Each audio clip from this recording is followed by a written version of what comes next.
I would like to continue now with the next chapter on in this course, where we look into the problem of matching or finding correspondences or solving data associations. They're all different words for more or less the same or different flavors of the same problem.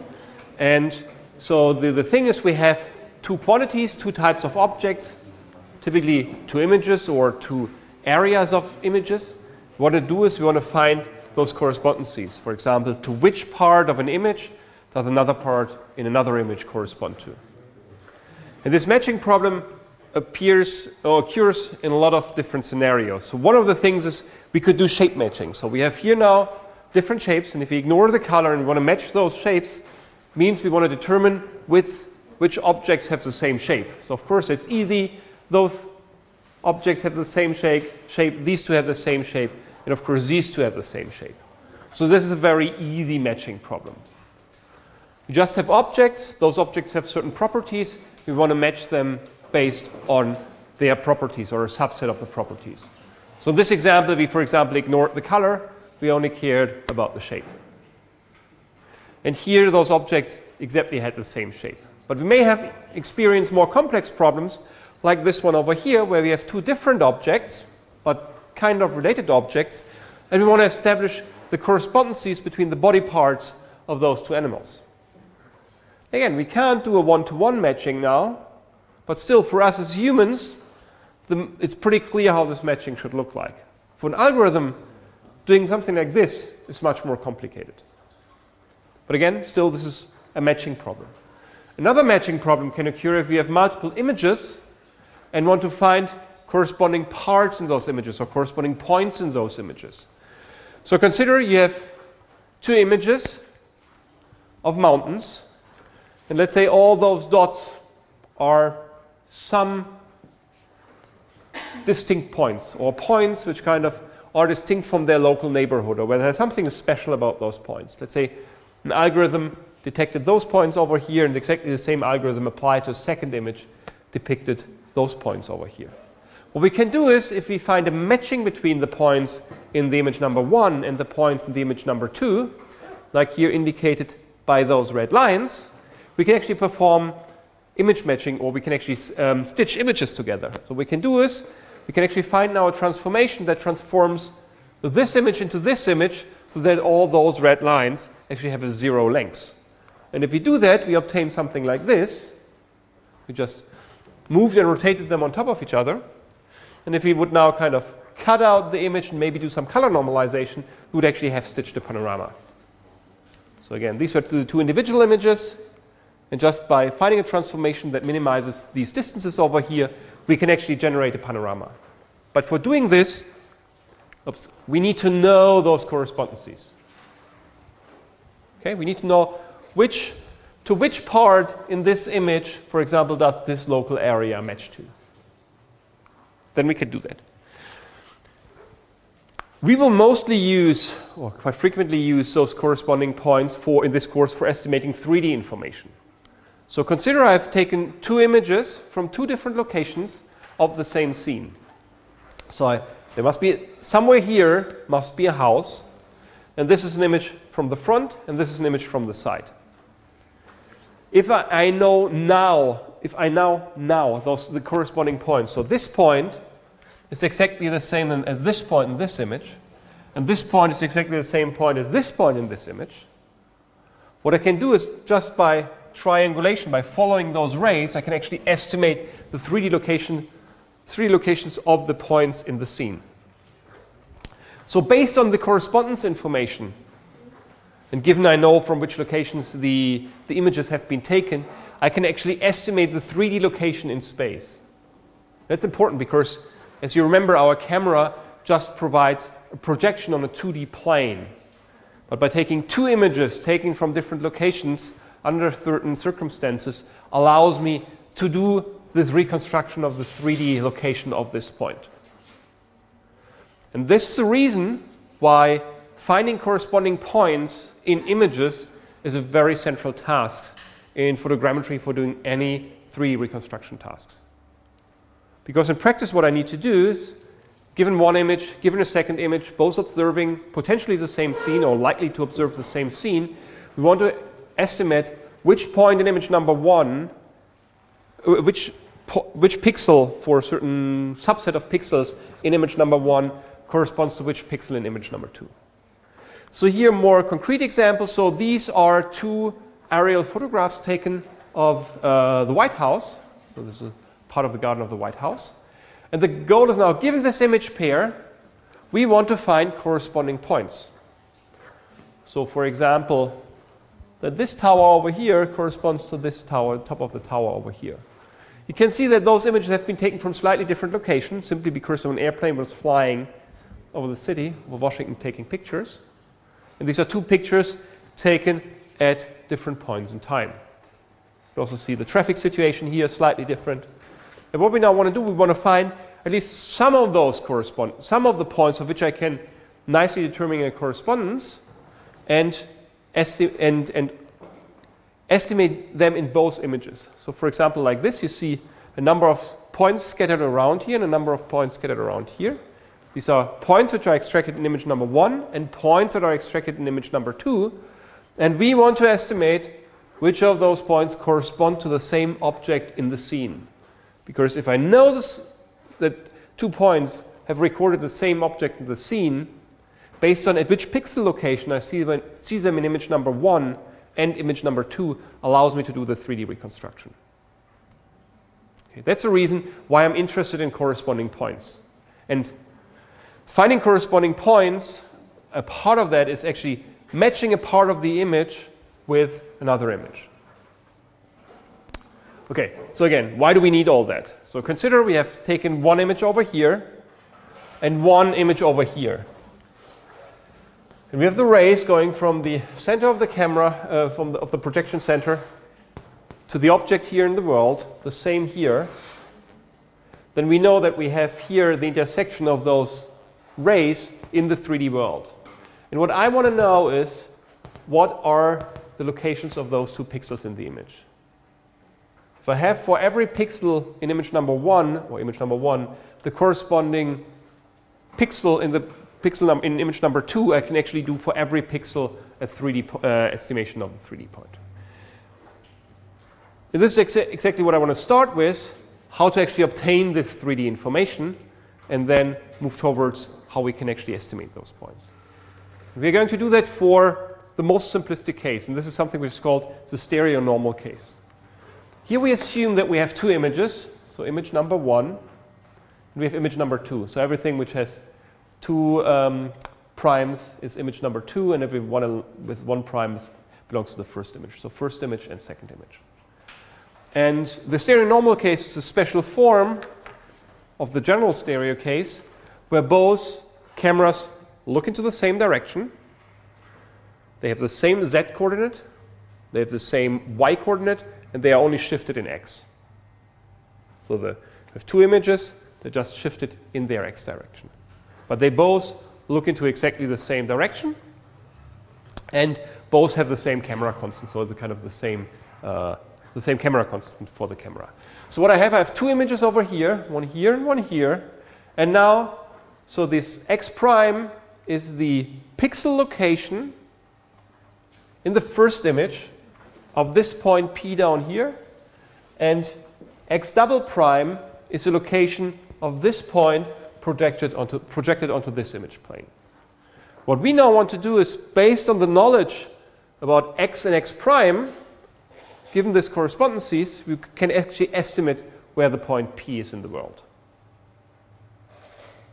Okay, so we can now simplify that to a 2D problem, looking into this triangle over here. And the reason why we can do this is because the cameras are exactly oriented in this way. So because the image planes are not rotated with each other, therefore we can actually, it's sufficient if we just look into a kind of a 2D cut or 2D section through the world. And this is the position where the point lies, where X double prime and X prime lies. So I have this triangle over here. What I now can do is, I want to estimate what is the X, Y, Z location of this point P, given I know the pixel coordinates. Of course, I need to know how far the cameras are apart. I need to know the camera constant.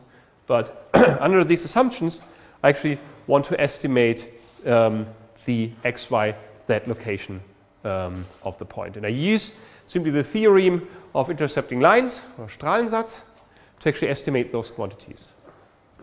Okay, now the next figure that you will see will actually only show this 2D plane. Okay? So we kind of now reduce this 3D world, so the 3D world image, just to a 2D world, 2D image over here. So where we only have the x and the z coordinate. So we ignored y, the y direction. And we have our different quantities here. So what we now can do is we have to look for our triangles with parallel lines. We can say, okay, we have one ray which goes here from image number 1 and one ray from image number 2 here. So if you kind of shift this one over here, we get this dashed line. So this length over here is actually the difference in the pixel coordinates in the x dimension. So this is x2 and this is x1 because this was exactly this length. So if I just shift this line over here, I get the triangle over here and I exactly get the length of this line over here. So what I now can relate, I can relate this length over here, this length and this length with each other. I'm simply saying this one divided by this one is the baseline divided by this line c. And I end up with this equation over here. So what's written in here is just a difference in the x coordinates for the corresponding point. This is also called the X-Disparity or the X-Parallax. In German Parallaxe oder Disparität. So it's just the difference for corresponding points, the difference in the x coordinate of the pixel. So one point is at pixel location whatever 50 and the other one at minus 20, then this px would be 70 or minus 70 depending in which order I do that. So once I have this equation, what I can simply do, I can simply multiply by the camera constant c. So I know that the z coordinate, so the distance from the camera center to this point p, is exactly given by this equation over here. So b is a constant because just the distance of the two cameras. C is a constant because it's a camera constant. So it only depends on the X-Parallax. So the larger the X-Parallax is, the closer is actually the point. And the smaller it gets, so the closer this value gets towards 0, the larger the point is away. Which intuitively makes sense. If I have two cameras looking in this direction, if a point which is coming closer, then the disparity, so the difference in their x values gets larger. If the point is very, very far away, is at infinity, we will get exactly the same pixel locations. So then the difference is 0 between x prime and x double prime, and in this case, the point is infinitively far away or close to something close to infinity. Okay, so intuitively this makes sense. Okay, now we can do this more or less the same thing for the x coordinate. You can simply say, again, using the same thing, we have this line, we have this line, so this is z divided by c, z divided by c is the same then x divided by x prime. Again, just the application of the theorem of intercepting lines. So given that, I can simply multiply by x prime, and I can replace z by, or z divided by c with exactly this expression over here. So then this turns into the x location just depends on where see the point in the image number 1, and then this expression over here, which depends on the parallax and the baseline. Okay? So I don't do anything else than Strahlensatz, theorem of intercepting lines. And now we determine now the x-coordinate and the z-coordinate. So we are missing the y-coordinate. So we're now looking, we kind of rotate this coordinate system, the drawing which will actually pop up here, is now a rotation just of the xy plane. And in the perfect world, there should be no difference in the y locations of a corresponding point, because, as I said, the both two images are perfectly parallel, looking to the same direction. This is the x direction. This is the z direction. The y direction goes in this direction. So any point which is the same point in the world, given that the cameras look exactly into the same direction and are just shifted in x, should get the same y coordinate. But of course, finding corresponding points is not perfect. We can assume that we make a small error here. And therefore, it can be the case, in case of errors, that there's a difference in the y coordinate in the image number 1 and the difference in the y coordinate in image number 2. And this is exactly this difference over here.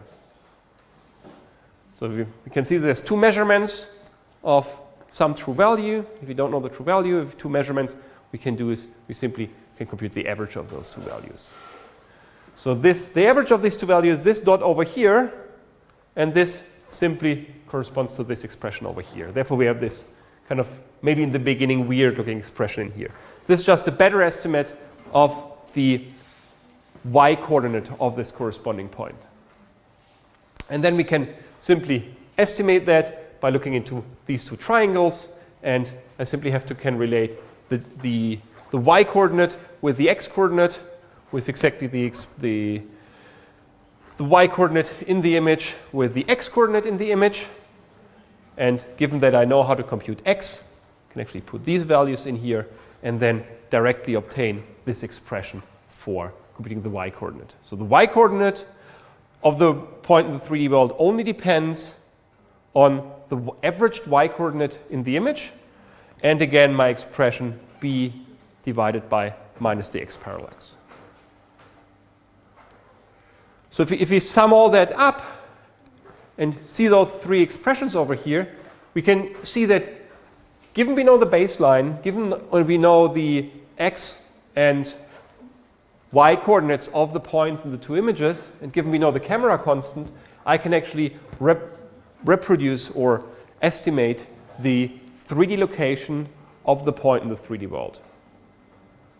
And the only thing I needed to know for that was kind of where the cameras are relative to each other. And I need to know the pixel coordinates of the corresponding points in the image, in the first image and the second image. And the important thing is, so the X-Parallax is a very important quantity which pops up in every of those equations over here. Again, it's exactly the same expression. This is a key element in here. And so we can see from this equation that there's a direct relation here between the X-Parallax, that means the difference in the x coordinates of the same point computed in image number 1 and in image number 2 to the x, y, and z location. So the more accurate we can actually estimate the coordinates of the corresponding points in both images, the better our estimates about the 3D location of the point will be. So there's a direct relationship between the X-Parallax and thus the pixel coordinates to the 3D location of the point in the world. So we have, this should emphasize that we should be interested in estimating the location of those points as accurately as possible. Okay? Okay, going back to our original problem. We have this setup over here. We have our corresponding points. And assuming that this was kind of the stereo normal case, so we had an airplane kind of flying over the city, taking an image at this point in time and at this point in time, and we know the location of the airplane, for example, through GPS or some other means, then we can actually estimate the 3D location of all the points on the ground plane. The question is now, how do we actually obtain those corresponding points? Again, just a repetition. Given we have the correspondencies and we know where the cameras are, we can perform the 3D reconstruction. And the question is, how do we obtain these corresponding points? And there are two ways how I can do that. There's a traditional way, which is simply manually by an operator, looking through those aerial images and labeling the same point in both images. But of course, it's not necessarily the process we are interested in. We want to look into an automatic procedure which analyzes the image and tries to estimate those corresponding points. And we can kind of have to distinguish a little bit what kind of points we are interested in. If an operator does that, he may manually select those points which corresponds to objects we are interested in, for example, the houses in those images. If we have an automatic procedure, those automatic procedures often do not have this background information. Then we can actually define two image problems. The one is related to identification of special type points or points of our interest and measuring where they are, for example, the upper left corner of the house number 7, or whatever the midpoint of a certain manhole in the environment. So someone needs to interpret the image and says, okay, this is a special point I'm interested in measuring. And, okay, manhole is gully. Yeah. And this is a classification problem. So I need to interpret the image on what I see. Another approach is simply, I have two images and I know that they were observing more or less the same scene. Simply cut out part of my image number 1 and look where I find the corresponding part in the image number 2, and kind of ignoring what object I'm actually seeing in there. And this is the approach which is more frequently used in these automatic procedures because it can be quite difficult to give the computer the knowledge of what a certain object is or what a certain object should look like. So we are looking at this area number 2, at least for today, by saying we have a part of image number 1 and we want to find the corresponding part in image number 2. You can simply cut out a small image and see where do we find this small part in the other image. The problem that we are addressing here, just to complete this, is sometimes called a matching problem or image matching problem, sometimes called the correspondence problem. They need to find correspondences. Can also be called data association problem. Then we're often talking about a more general thing, doesn't necessarily have to be images, but just data points that I measure. Or it can also be an assignment problem. What is the assignment of a point in the first image when I assign it to another image? And there are a large number of very related problems, but these are kind of some of the terms you also find for image matching problem. And I want to start with one approach for actually computing those, solving this data association problem or the correspondence problem. And this is what's called cross-correlation or Kreuzkorrelation. This is a quite powerful technique. This can be very easily implemented, it's very fast, but of course, whenever something is easy and fast, it typically has its limitations. And the limitations of the cross-correlation is that it makes some rather strong assumptions on how the images can actually be displaced. So what it does, if I look for, I cut out a small area of image number 1 and I want to find this small area in image number 2. I can do that as long there's only a translation of the images, so there's no rotation, only the translation. But that works well for me if I'm looking to this stereo normal case, because I said there is no rotation in those images because they both look into the same direction. And we assume that the intensity values can only be changed in terms of brightness and contrast. So maybe the image might be slightly differently illuminated, so we might have a change in brightness and a change in contrast. Of course, we can deal with some noise in that process, so a very small rotation may still be fine, and some other change in the intensity function may still be fine, but if we deviate too much from these assumptions, the problem is likely to give us a wrong result. Always keep in mind what the key assumptions are of the method that one is actually applying. So what we want to do now is what's also called template matching. So we have a small part of an image, this is what's called the template, and I want to find this template in a large image. So I could, for example, if I had my second large image here, I can cut out a small part and say, where do I find this small part in this image? So if there would be no change in brightness and no change in contrast, I could simply take this small slice, slide it over the image, and simply compare the intensity values. And if there's only a shift in X and Y, and there's no change in brightness and there's no change in contrast, At some point, they should match perfectly those intensity values. And then we say, okay, I found the matching image part. So in this example, this part of the image actually corresponds to this part here. And what we are interested in is then simply saying, okay, at which location, to which location in the image does this pixel corresponds to? Because if it's just a shift, then I know how the thing is oriented. So what I want to do is I want to compute a so-called offset U and V of this template in my image. So the goal is to determine those two parameters now.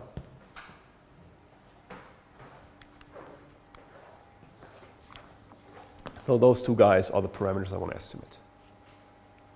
So again, to summarize the task, what we have is we have a large image, we have our template, we have the assumption that there was a shift between the template and the image. So there's somehow the shift is just a translation in X and Y. And those two, so the template and the image, may have changed intensity or brightness values. But these are the only kind of changes which we allow. Change in brightness, change in contrast, and a translation in X and Y direction in the image. Okay, so this boils down to finding this offset, or the perfect offset, so that the small template matches into the large image.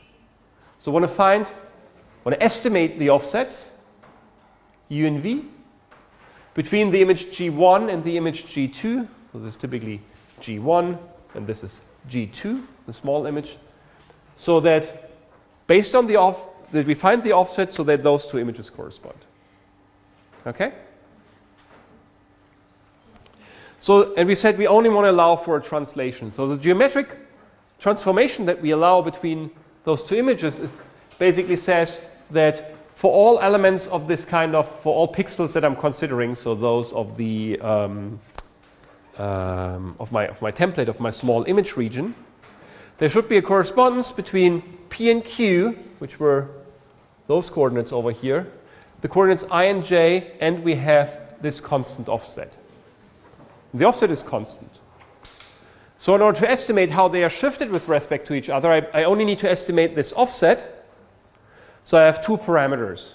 So my geometric transformation has two parameters, which is the shift in X and the shift in the Y direction.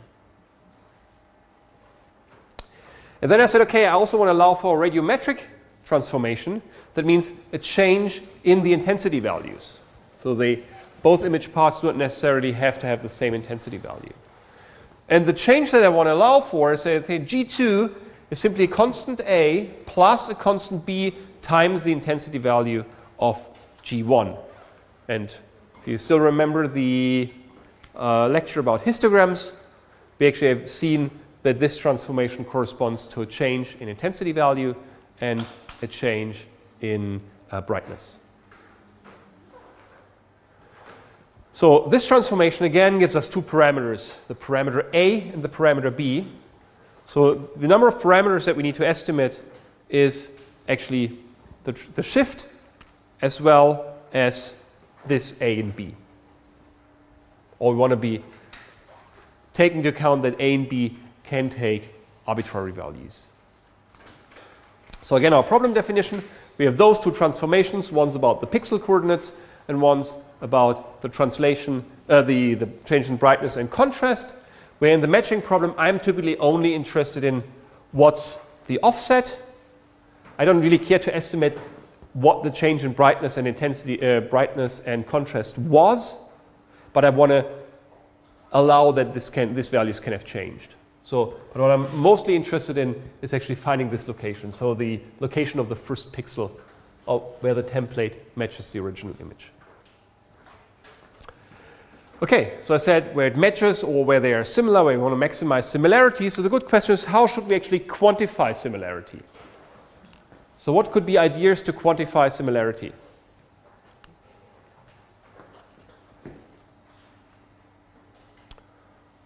Any ideas how I could quantify similarity for an intensity value?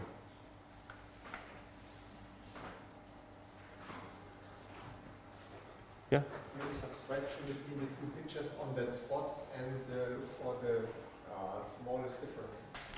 So if I subtract those values, maybe take the absolute difference because I want to sum them up over the different intensity values, I could definitely take the sum of the absolute differences.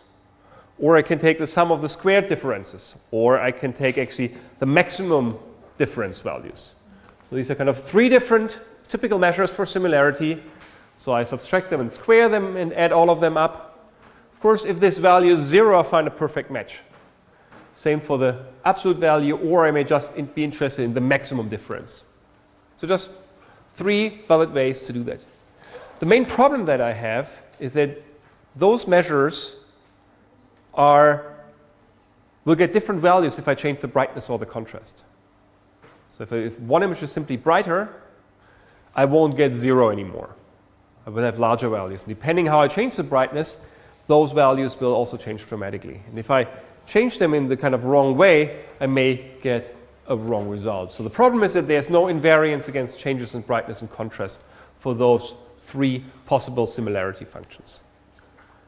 Therefore, one typically takes a different approach and takes the cross-correlation function into account and tries to find the translation where this function is maximized. And this function depends only on u and v, so the offset, and is defined in this way. So this is simply the standard deviation of the intensity values in my image G2.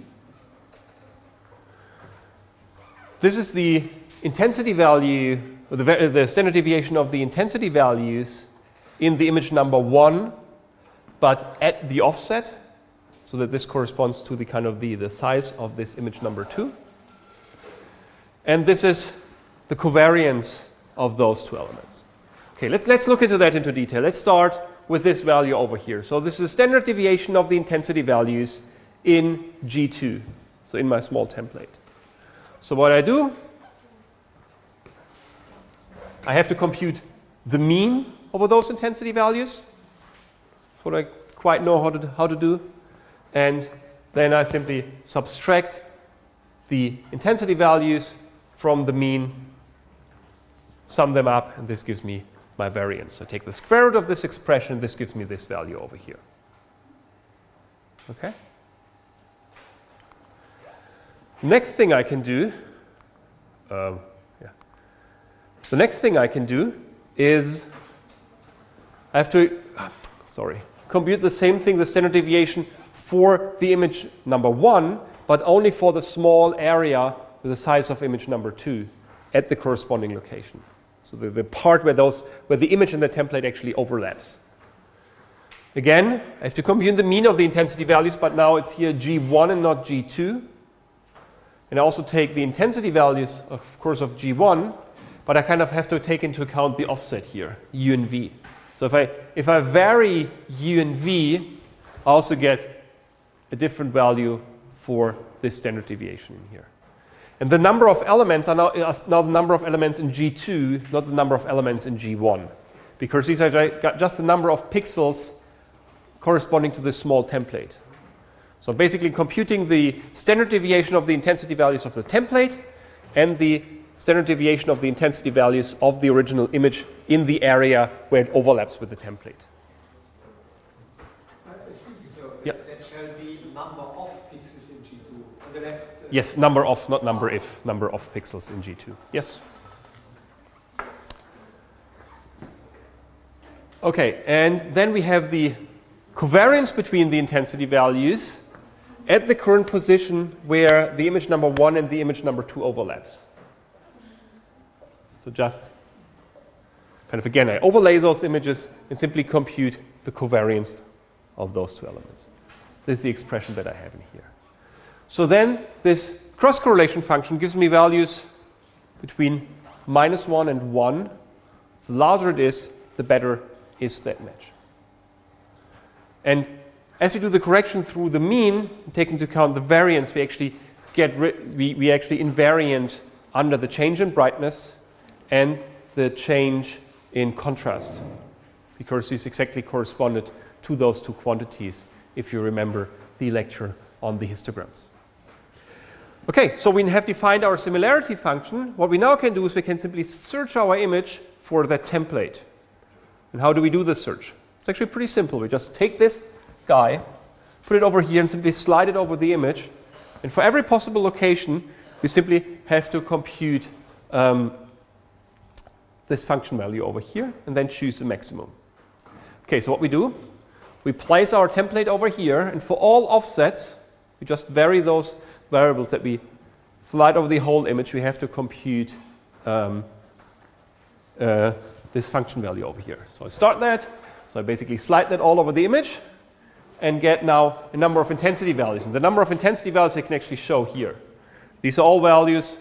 Minimum value is -1, maximum value is 1. So what I can see in here is there's actually one peak over here which takes the maximum value. And this exactly corresponds to this location, which is, in this example, also the correct location where this pixel actually is. So this allows me to search through the overall image, look where this function is maximized, and then this is the function which gives me the highest match of those two images. Of course, the template and the original image are not perfectly the same in our example because these have been two photos taken from slightly different locations. So they are not, the intensity values are not exactly the same. Therefore, this function has a value which is smaller than 1. If I would have cut it out, the small template from the original image, and these are exactly the same values, modulo a change in brightness, I would actually get a match of 1. But therefore, this value can be smaller than 1 because it's not a perfect match. It doesn't match absolutely perfectly those intensity values because I've taken the two pictures from slightly different locations. The problem with this method, or the disadvantage, is that I actually have to search with an exhaustive search through the whole image. So I need to do comparison in this area, this area, this area. A faster way to search that is actually to something what's called to build up an image pyramid. So I take the original image, I shrink it so that it's only half of the size, and then shrink it again, the quarter of the size, an eighth of the size, and I do the same with the template.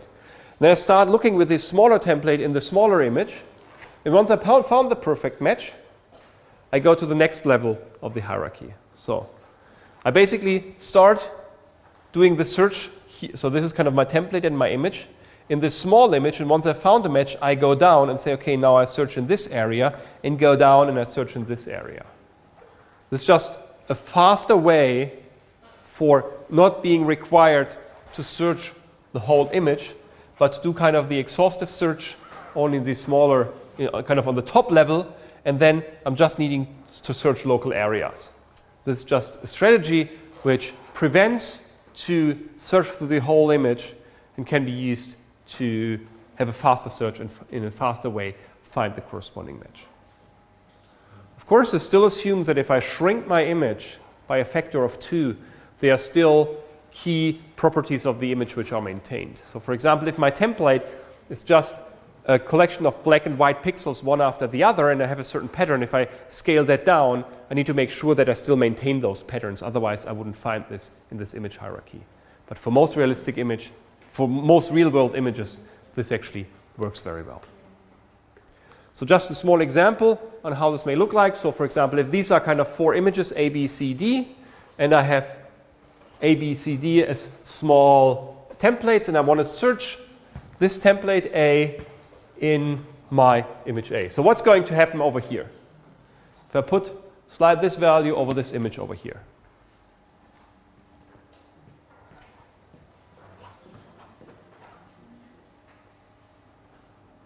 So they take exactly the same intensity value, so we'll get a perfect match everywhere, right? So the cross-correlation function will be 1 always if I match A with A. So I basically can't find a match. There's no way to distinguish where this patch belongs to in this image because I simply have multiple solutions. Every possible location for where I could put this image into this image will give a perfect match. If I take this B and map it with B, this will not be the case. So I don't have all possible solutions, but I still have a large number of solutions because this cross actually fits a lot of different locations.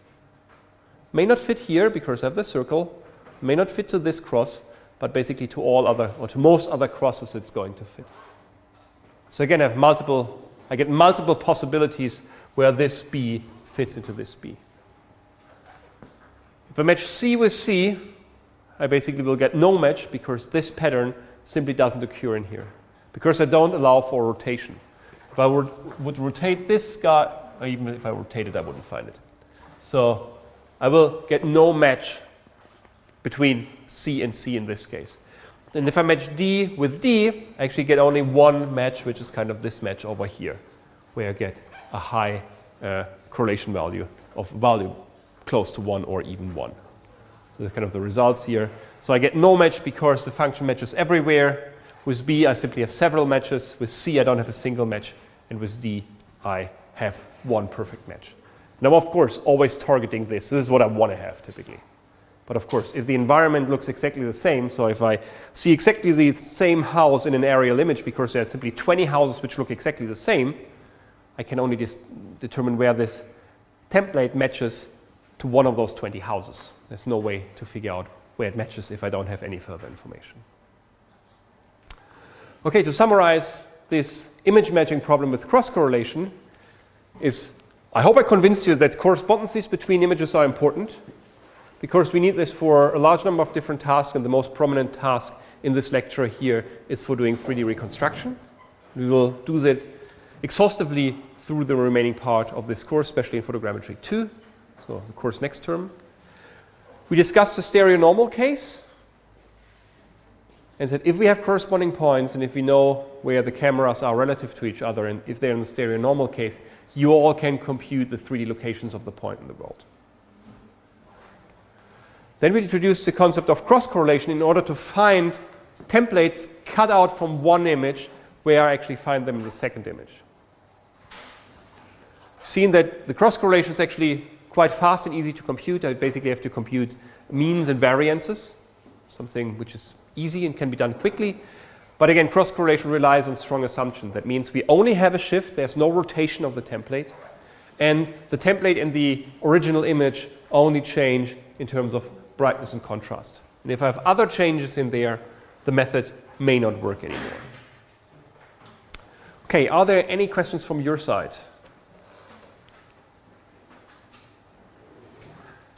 Okay, if this is not the case, thank you very much for your attention, and we see each other next week on Tuesday. Thank you.